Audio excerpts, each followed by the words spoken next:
everybody, and welcome back to Akuban Nights. Badarios, how are you doing today?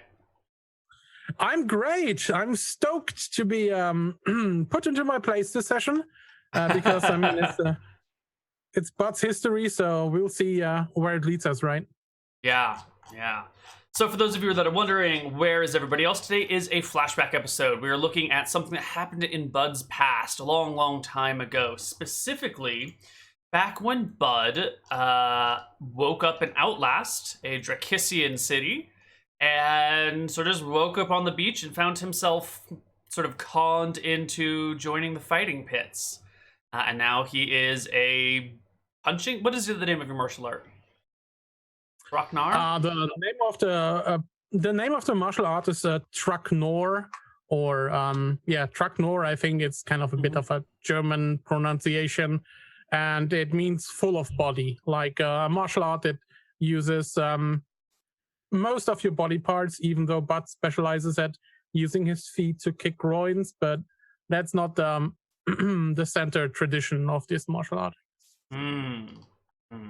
Okay. So we're going to pick up where we left off with Bud, and I believe we left off after you used a improvised shank to kill the number 5 fighter in this area. His name was Skull, and he's dead now. You shanked him. And while no one was happy that you shanked him because we're supposed to be learning how to fight here, fucking Skull should have had his shit together and realized the new guy was going to pull some bullshit. And so he's dead, and you get his place, which is not actually listed here. I think he was number 5 fighter, right? And yeah, I only see 4 bedrooms. So... Yeah, well, I shanked him the first time, but if I remember correctly, we had a second fight, which went fair, and I defeated him after that. So I thought I remember him dying. Did he not die? Am I misremembering? See let's check the wiki. The crowd in the training room seems unhappy about Skull's broken knee. There's no celebration over Bud's victory, but he isn't happy either. Okay, no, you just broke his knee. All right. Yeah. And then the clerics of Martha drag him away, and you were promoted to rank 4 fighter. That's it. So this here is your new bedroom, Budarios. And what is the name you are going... Excuse me, hiccups. The name you're going by now? The name I'm going by right now is Alcaros of High Castle. Right. Okay, so let's get our music set up and let's pick it up.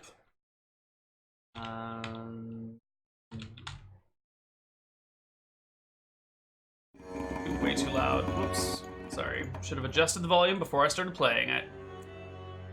Alright. We're going to pick up with you. We're just going to skip forward a couple weeks here. You've been promoted to the rank 4 fighter. You no longer have to pay for food, but you also don't get paid for being a punching bag. The only way you can make money is in the fighting pits yourself. And you are currently at a debt of 66 silver that you owe. Yeah, the debt has stacked up nicely in favor of my teacher, my trainer, so... All right. Yeah. Here's a random piece of paper that I'll never find again. You know, for the amount of D&D I run, you'd expect I would be organized with my notes, but instead I have like 12, maybe not 12, maybe 8 or so binders or folders or books or journals or just like packs of paper that I put notes in, and then I can never find any of my notes ever. I'm sure they're all somewhere in this like 5 square feet, but I never know where any of my notes are. And I think I'm just gonna give up trying to organize them and just leave them lost to the mysteries of time. Well, you don't need to use all the notes anymore. I mean, you have McTacky now. He is basically your notebook. That is true.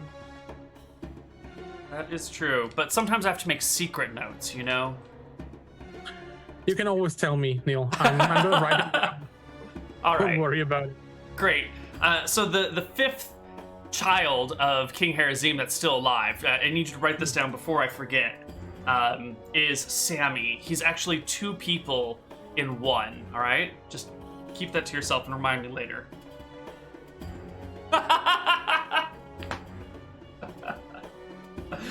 I was just joking. I don't know. I don't even want to know, so... Okay, I won't tell you. Okay. Dead of 66 silver. It's been a couple weeks. Your training is going well. And one of these days, Raleigh's daughter comes with him to visit the pit area where you guys are. He has you all circle around and says, fighters, fighters, fighters. Come now. I would like to introduce you all, and some of you may already know here, but this is my lovely daughter, Stardust. Stardust, say hello to the bags of meat. And she gives you all a bit of a wave. I give her a bow. And Raleigh says, Stardust here would like to place a wager on one of you in the fighting pits. There is maybe some question as to the legality of daughter of one of the fighters placing bets, but I know none of you will go down at the wrong time, and none of you would ever accept a bribe to intentionally lose a fight, so it's fine. Always fight to your best. Stardust, honey, pick whichever one you like, and we'll make sure that you get your wager in. And she goes from fighter to fighter, just kind of like looking at you up and down, moving over to the next one, looking up and down, maybe like coming and squeezing a muscle. You are all lined up, sort of hands behind your backs, and she just come and, yeah, Dad, what about this one? No, that one's not fighting today. Besides, he's just a punching bag. You want, one of these 4 over here, the real options for you. She goes over and she, looks at Mongo, the giant half-orc, and just doesn't want to deal with him. Heads over to Mai Pai, the the really fast martial artist, kind of pokes him in the chest a little bit and goes, this one looks a little scrawny. Are you sure he's a good fighter? And Raleigh pulls out Mai Pai and has him demonstrate some, really fast blows and a backflip and some agile kicks here. And he stands back in line, and she seems fairly impressed and steps down to the next one, Wage, the rage fighter, the brawler. And Wage immediately changes his stance and leans a little bit and gives her a wink and tries to start flirting with her when Raleigh comes over with a big sap and just smacks him across the back and goes, hey, it's my daughter. You stand there respectful. Rage sort of readjusts, but still has that look on his face call me later, baby. And she seems sort of uncomfortable with his, how do we call it? What's the word? I'm lacking the vocabulary here. His ease at ignoring rules and being beaten and just sort of kind of flowing with everything. It's nothing is even bothering him right now. And considering the, what she thinks is the seriousness of the situation, this guy's just a little eerie. And she kind of smiles and pats him on the shoulder and goes, you fight well? And Wage steps out and just runs after one of the other punching bag fighters in the area, who is a little surprised, and will make a morale check for him to see if he stands his ground or if he runs. He runs, and Wage runs after him, hops on him from behind, and pounds him in the back of the head a fefew times, and comes back to stand in line. And Stardust smiles again and steps down to you, and kind of pokes you on the pectoral muscles. Feels your arm. Oh, this one's big. What's this one, Dad? And he looks and goes, oh, introduce yourself, fighter. I am Alcaraz of High Castle, my lady. And it would be an honor to fight in your name in the pits. He can speak. And why would it be an honor? You don't know me. No, I don't. But I know your father. And he's an honorable man. He comes over and pats you on the shoulder and goes, "See, sweetheart, they're not all savages and brutes. This one's from Eridon, from High Castle. Tell her your story, son."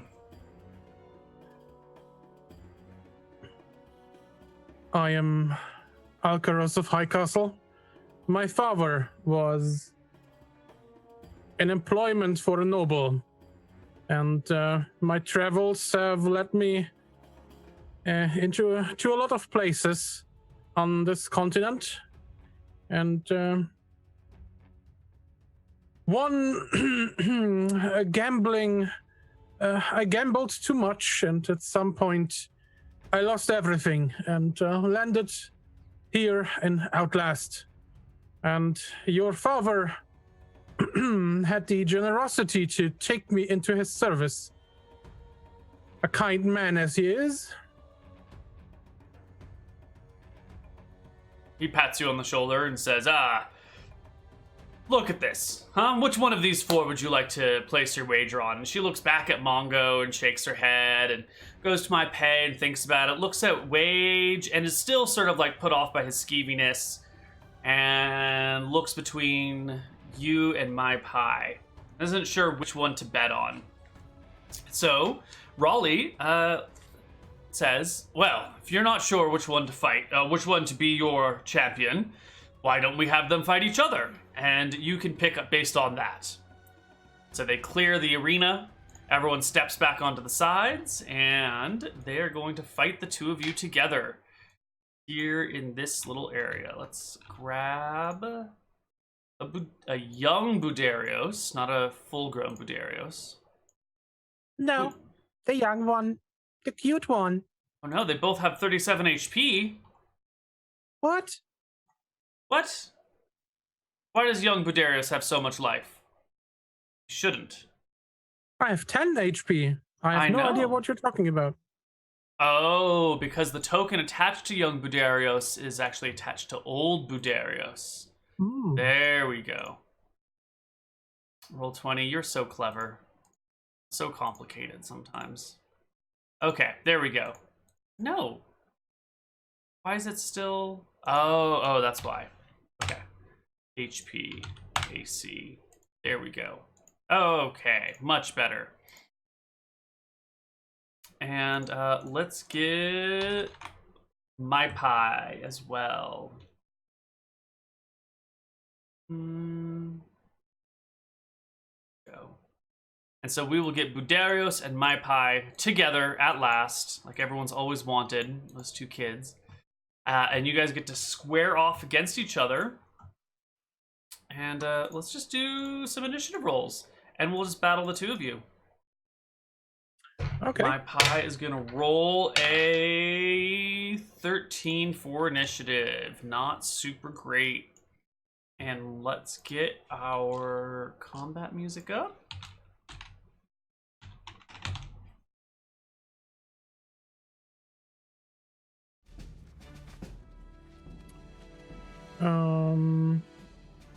Just searching. Where did you put your icons somewhere on the map, or? Oh, I did. I put them in the fighting pit.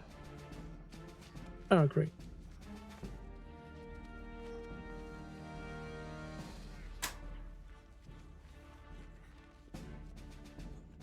I need my combat tactics for this one. Oh, Bud goes first. My pie is showing off with his fists of fury, battering the air with them, doing single side kicks back and forth, warming up and showing off.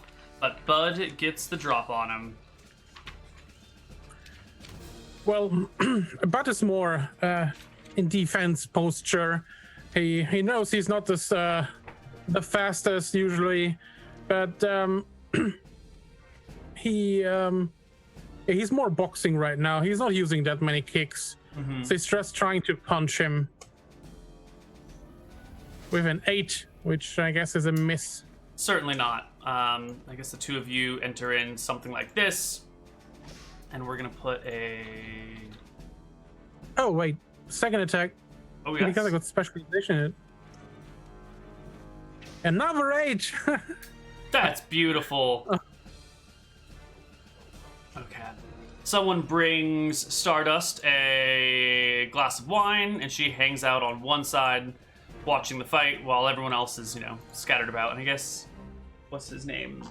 I need like an old grizzled yet still strong dude to be, this is him right here. This is her dad, Raleigh. So that's Stardust and Raleigh on the side watching as My Pie will come at you with like, he's trying to show off here, so he's doing like a bicycle kick in your direction with a 9, 10, 11, 12 to hit you. I don't know what your that AC hits. is. That does hit? I have an armor class of 10. I mean, if you're not wearing armor, I don't have any dexterity in my favor. Okay. So he will land a solid kick on your shoulder for 3 points of damage. And then back roll out of it, get back to his feet, and come with a... I guess before he back rolls out, he uses his other foot to try and, like, kick you to the ground. So he's going to make a trip attack against you, which is a 3. Instead, it just, like, kicks the sand, sprays it up in the air. He rolls back, springs to his feet, and we roll initiative again. Okay, I think my hit bonus is wrong. Fighters at level 1, do they already get a +1 on to You get it? Or, only from specialization. Okay, good. And then you Fix, get 2 more from strength, right? No, we ended the game when I still had strength 15. Ah, okay. So we started with a lower strength that all the muscle mass he's building up, I guess, is over time. To make it even harder. Yep. All right. Roll some initiative. Okay. Ooh, 13. All right. My Pie will go first.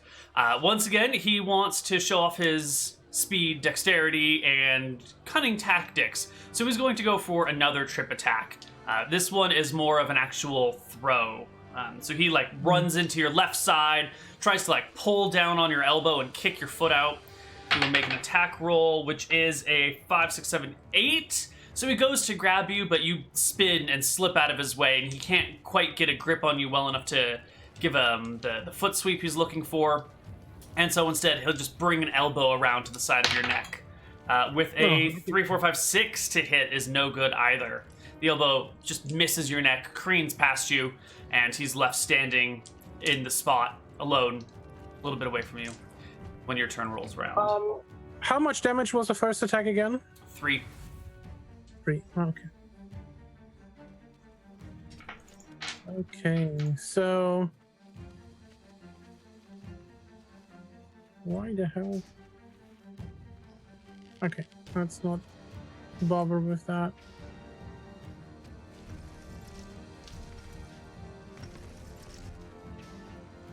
I have a 13 to hit with my first attack. He has styled D, which gives him a bonus of 2, and he has 16 AC, which gives him a total AC bonus of 14. Can you, or total AC of 14, can you eke another +1 out of there somewhere? No, I think I just miss. I'm not fighting dirty right now. I'm trying to impress the woman that the girl. She made a good choice. So I'm trying to trying to kick him this time because I'm usually punching. And I fail miserably. This is not going well. No, it has been a series of misses back and forth, but more than misses, really, it's dodges and blocks and maneuvers, and maybe some of these rolls are pretty shitty, but it's been a decent back and forth. He's landed 1 blow on you. You haven't landed any blows on him. Let's roll for initiative. Okay. And you will go first. I think Bud is a bit frustrated, and he's just gonna sigh for. Stand still! Stop moving! And he, for just a moment, he stands still and sort of like a mocking, like, all right, what are you gonna do? Hit me? And then you hit him. For 2 points of damage. It's just a glancing blow, like on the side of the chin, nothing big, but it does send him reeling backwards and a little bit surprised as you follow up with A headbutt. No, But I go past him. Yeah, it's sort of like a drunken master moment here where he's sent reeling from the blow on his chin and you go to headbutt, but the reeling is actually just him intentionally moving and you run right on past him. He turns around and tries to shoulder bash you into the wall with a 16 to hit. So I think he gets you like as you're still facing the wall and just shoves your body forward and into it. Oh, measly 1 point of damage though. Bud is not too terribly wounded, but still sort of made a fool of as you get pushed into the wall, and then comes the kick against your back. But you manage to turn around just in time, and his foot lands solidly against the wall. And the two of you are once again squaring off near the center of the pit. The arena man, Raleigh, is like leaning over to his daughter and whispering in her ear, and she's nodding, and he's pointing things out on each of you. And we roll initiative for the next round. My pie goes first. This time, it's just straight up a flurry of blows to your chest. 9? No, 10 AC. And an 11. The 9 misses. The 11 catches you in your gut. Whoops, you roll a D4 for? Gloved hands are treated as small hard objects. 1d3 points of damage. Yeah, so not a d20. You will take another 1 point of damage from the first blow, and the second blow misses, or vice versa. And he steps back again and says to you in Akuban, "Had enough, young boy?"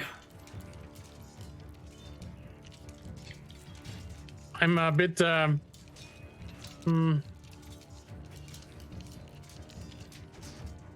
I guess I'm gonna speak Eridonian at him, and gonna say, "Speak a civilized tongue," and gonna kick him. Ooh. No! These rose today! Wow. The kick widely goes past him. I'm trying to use the momentum for a punch. 17.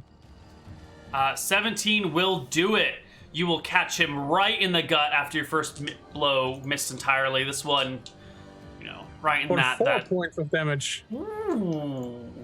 Maybe this fight isn't over yet.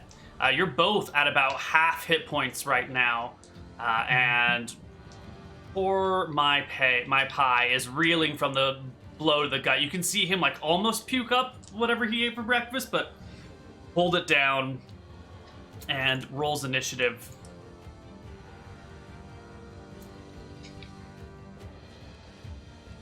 All right, my pay is he's gonna keep trying to knock you down because he wants those advantages for hitting a prone target, and he wants to show off. So once again, he's gonna go for a leg sweep on you, which is a 16 to hit. So he grabs you, starts to shove you backwards and kick your legs out from behind you. I need an opposed strength check to see if he is successful. He will roll a 22. You need to beat a 22. Yeah, so he goes to kick your legs out from behind you, and you manage to keep your weight forward. He never gets you off balance enough, so when the leg sweep comes, you're still standing on your one good leg, and then he's just stuck there holding on to you.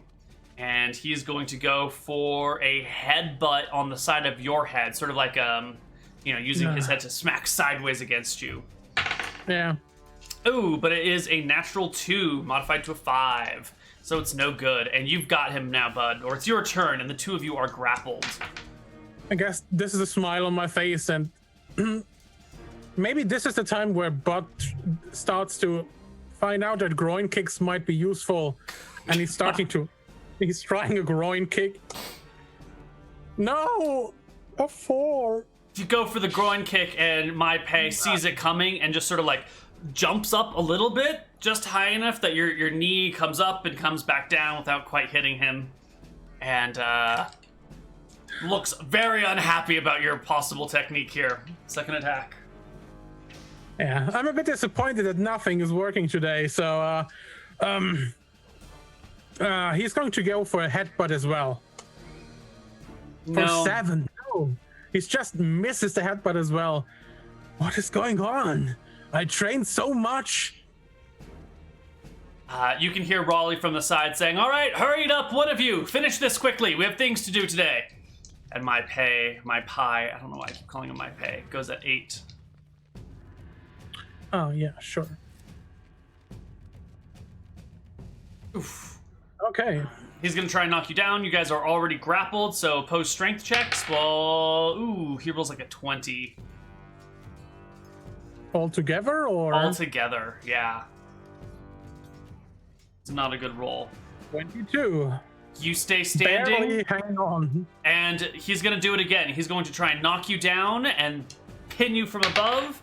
Yep, another 20. Not a very good roll. He's a dex fighter, and here he is trying to overpower you and knock you to the ground. 23. He is making some mistakes. Your turn, bud.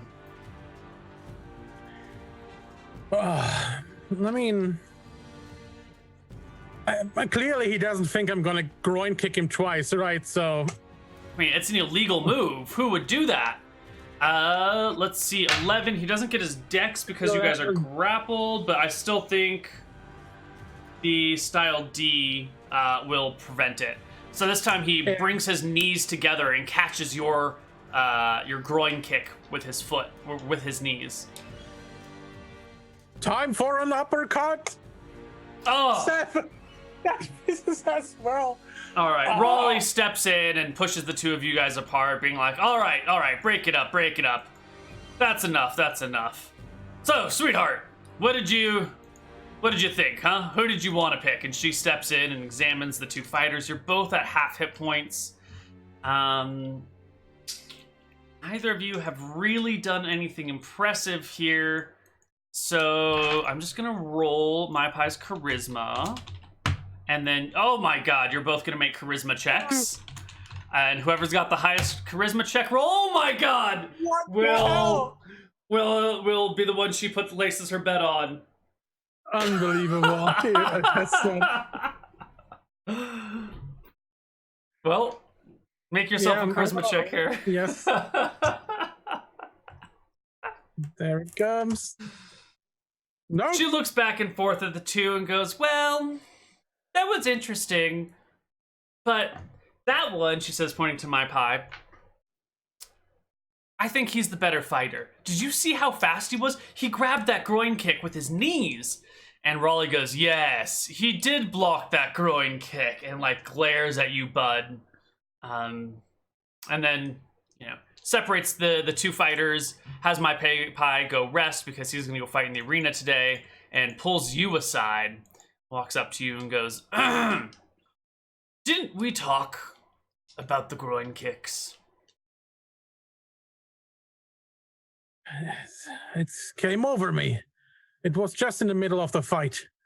I'm sorry, I get carried away. I wanted to fight for your daughter. It would have been an honor. He puts both hands on your shoulders and goes, it's okay. I understand. Just make sure you don't do it out in the big pit. Because when someone does something like this and he brings his knee up to groin kick you, natural 13? I don't think he needs any modifiers. Yeah, sure. He cracks you right in the balls. When someone does something like this, it doesn't make for a good fight, And he walks away, leaving I go you. down on one knee, just grabbing my balls. Yeah. He leaves you like this and walks out with Stardust and my pay.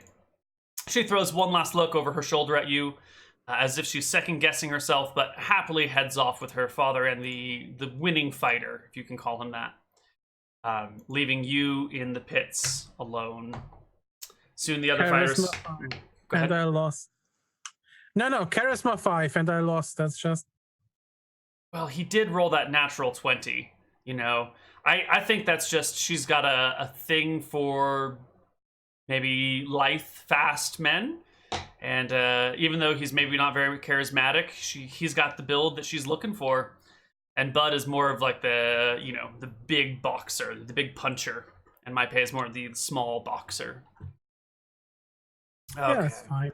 It's fine. All right. They head off to go do their thing, and the other fighters sort of come around and take a look and chat with you about what's going on. Mongo doesn't, of course. He just heads back to his place, but Wage comes over and goes, you know, this is the first time we've ever actually seen his daughter. She never comes around these parts. He didn't used to let her, but I guess she hit the right age. Kind of nudges you with his elbow. What'd you think?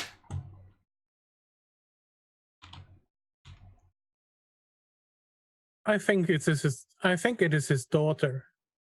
And even thinking about the things you think. Oh, come on. What are you, the thought police?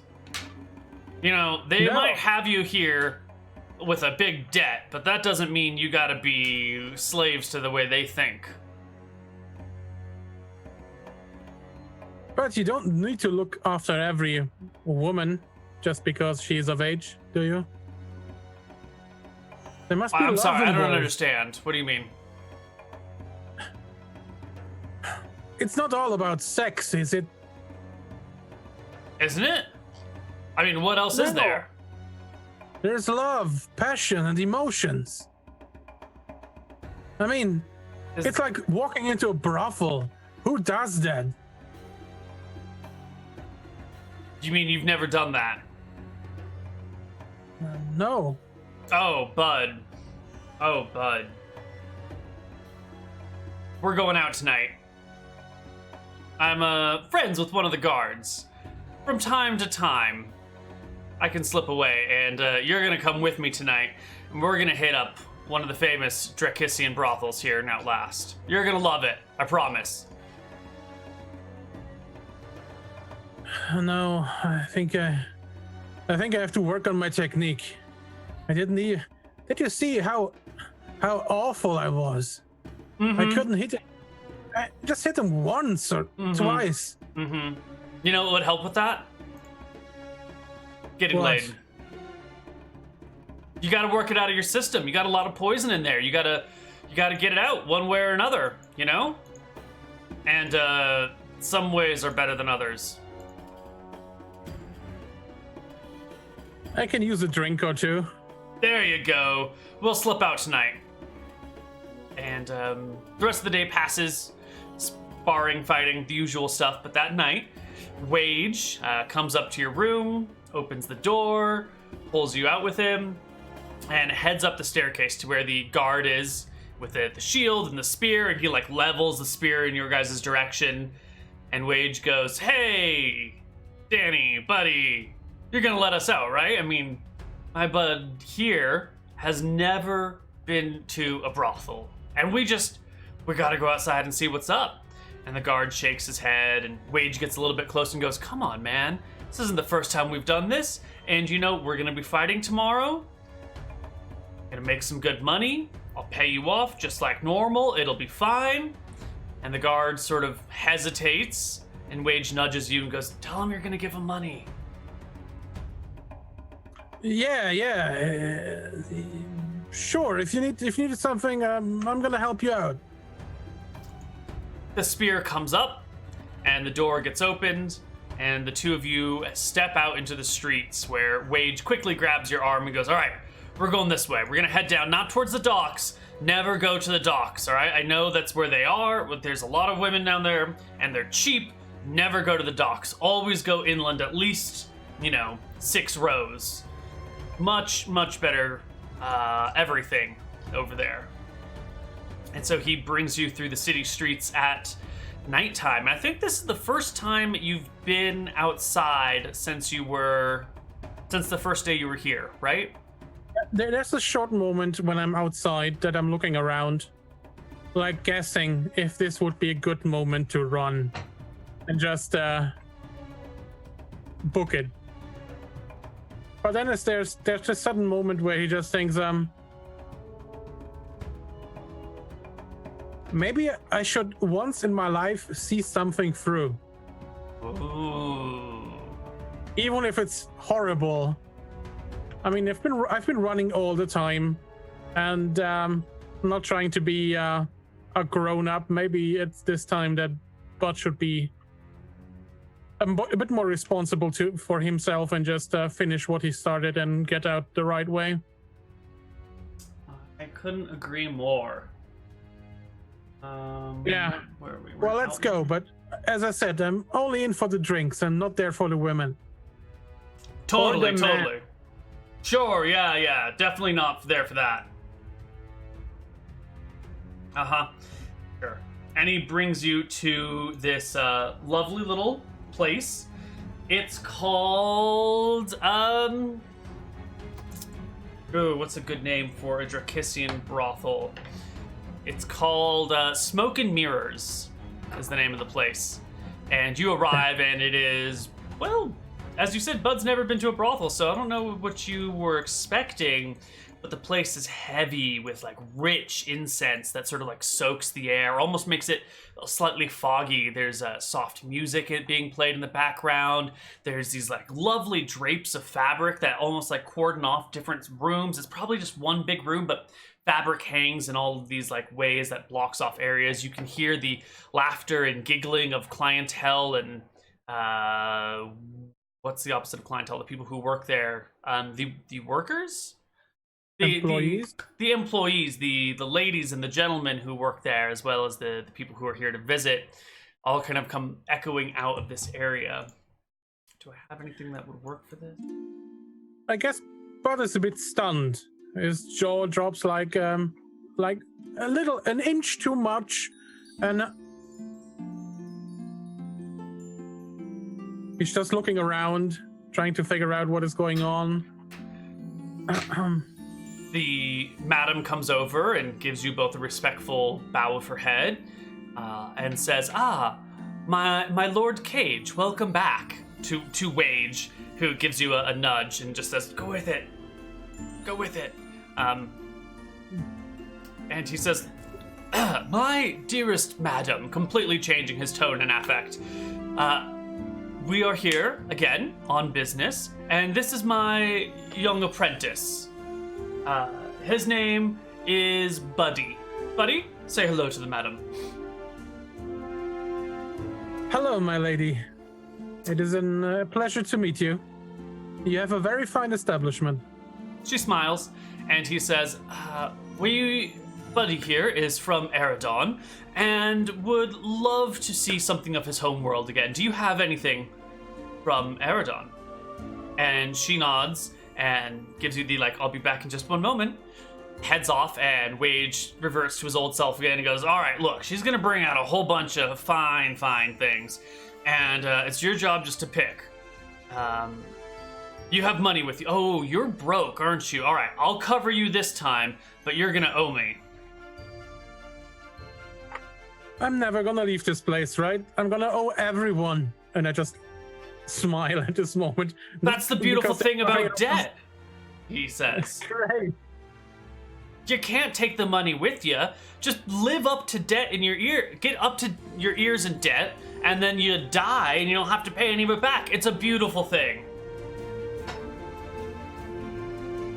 Anyway. Well, then you should be more. You should lend me more, because maybe you're not coming back next time. That's true. That's true. The madam does come back with some assorted choices, and Wage, feigning as Cage, looks to you and says, good buddy, please take your selection. I would like a glass of wine, please. A glass of wine is quickly provided for you, as he and the madam stand by while you have a large selection, 5 people to pick from.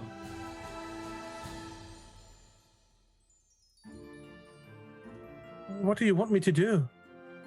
Pick your favorite, he whispers.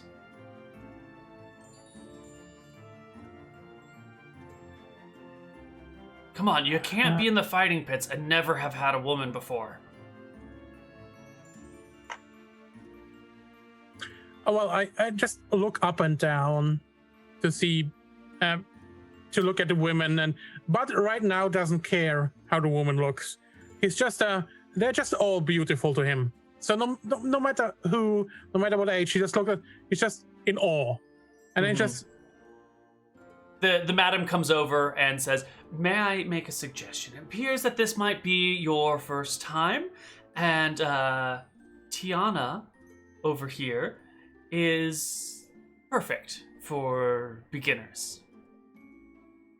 And she, without even waiting for you to like affirm or reject, waves over Tiana, who takes you by the hand, and you guys disappear behind some soft curtains, which only block sight but not sound, to a small alcove with pillows and feathers and blankets and soft lighting.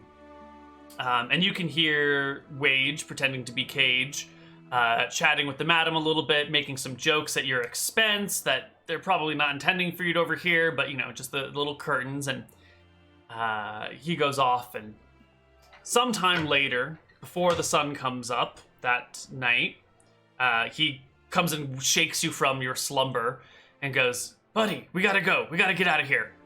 We gotta get back to the pits. We've been here too long already. Come on, get up, get dressed. We gotta go." I'm jumping into my clothes. Thank you. I'm not gonna forget this experience. And no one ever forgets their first time killing a man or fucking a woman. Let's go. Okay, I'm coming. That's what she said. Let's go. And he drags you out by the hand, and you guys can make it back to the pits before the sun comes up. Although not much before. You don't get any sleep by the time Raleigh comes back down and says, to wake everybody up. You're maybe just getting back into bed, just beginning to shut your eyes when your door bursts open and Raleigh comes and goes, "Wake up, everybody! Today's a big day. Come on. Today's the big fight. My pie, you ready for this? He's gonna need a sparring partner. You, he says, pointing to you, bud. You stand there, and you take every blow he throws at you. He needs to be in top fighting condition, and don't you strike him back. My daughter stands to win a lot of money if he makes it through this." Sure. And once again, you're just beaten into submission by my pay as he warms up for the fight. The fight doesn't go well, though. You guys can hear the cheering of the crowd from your position here inside. Even though you can't really see what's going on, you can almost hear the blow by blow happening up there as my pay's fighting with somebody that's got a weapon, it sounds like, because you keep hearing like stone on steel.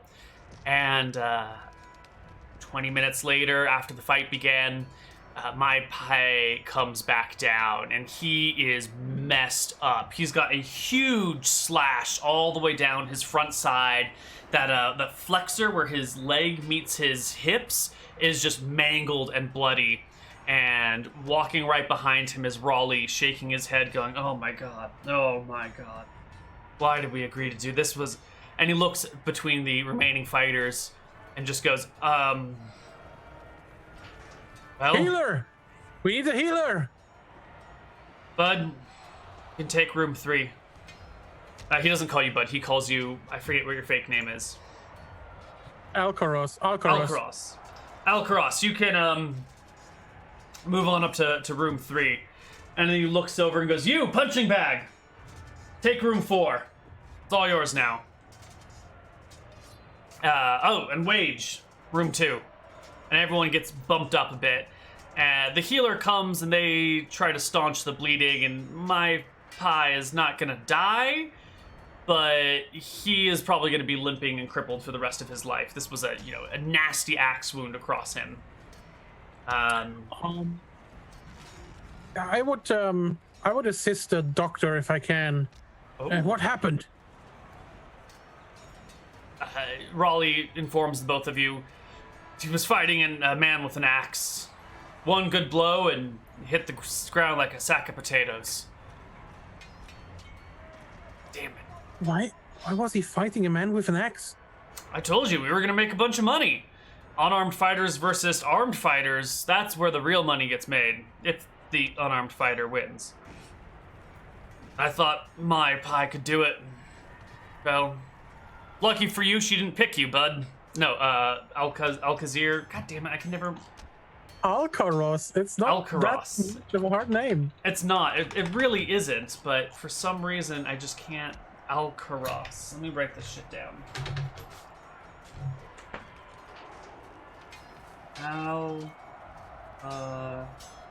Ross. Okay. Won't forget now. Luckily, Alcaros, she didn't pick you, I suppose. Yeah, that's true. Well, cheer up. And he leaves. You and the healer can take a look at this guy. How would you like to help the healer? I mean, I'm not experienced in anything, so I guess he's gonna give me tasks, like bring more towels, get some fresh water, or something like that, just to assist him in the basic things that need to be assisted with. Hold this wound, or Right. So you fetch some water, hold the leg down, the stitching comes in, some healing is applied. You know, it's a back and forth thing. Eventually, you know, they drag him away, and you are left here with blood on your hands, and the other fighters are sort of standing around talking about what's going on. And why don't we take our first break right here, and we'll come back in a little while on the other side of our break with some more Akuban Knights. okay. Bye-bye.